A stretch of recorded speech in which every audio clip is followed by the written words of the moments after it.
Hello everyone, আমি না সকাল সকাল স্নান টান করার আগে কি করি জানো? চলো দেখে নেওয়া যাক।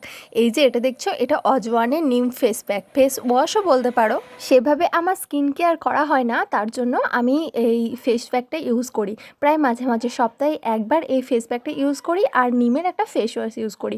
তো এই ফেস প্যাকটা দেখো হাতে করে নিয়ে আমি অ্যাপ্লাই করে নিচ্ছি, ফুল ফেসে অ্যাপ্লাই করে নেব।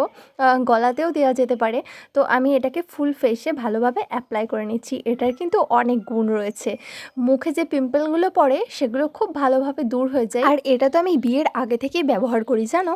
আর জানো তো, সকালবেলা আগার বাসি কাজটা সেরে যখন স্নান করতে যাব তার আগেই আমি এটা ফেসে অ্যাপ্লাই করি। অ্যাপ্লাই করার পর মিনিট 15 মতো রেখে দিই। আর এত কাজকর্ম সত্যিই যা বলার ভাষা নেই। সকালবেলা দেখো আমি ঘুম থেকে উঠে বাসি কাজ টাজ সব সেরে নিয়েছি, ব্রাশ ট্রাশ করে নিয়েছি, তারপরে স্নান করতে যাচ্ছিলাম। তো প্রায় 1 সপ্তাহ হয়ে গেছে আমি এটা মুখে দিইনি, আর যেহেতু প্রত্যেক সপ্তাহে লাগাই তার জন্য আজকে লাগালাম। আর কালকে জানো আমার এক্সাম রয়েছে, তার জন্য একটু তো ভালো সুন্দর হতেই হবে, তাই না? আর লোকজন তাকাবে কী করে? জাস্ট মজা করছিলাম।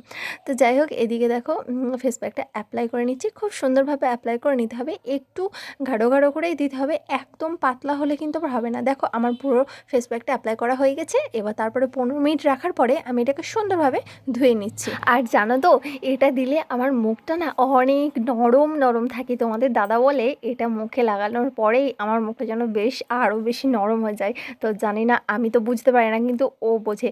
যাই হোক, আর আমি এটা বুঝতে পারি, এটা লাগানোর পরে আমার মুখটা খুব মানে হালকা লাগে, ভিতর থেকে হালকা হালকা লাগে। তো যাই হোক, এটা খুবই ভালো। তো এবার আমি স্নানটা সেরে আসি, তারপরে আবার তোমাদের সঙ্গে নতুন ভিডিও নিয়ে আসছি। ততক্ষণে টাটা। ভিডিওটি কেমন লাগলো অবশ্যই জানিও, ভালো লাগলে লাইক করো। Love you.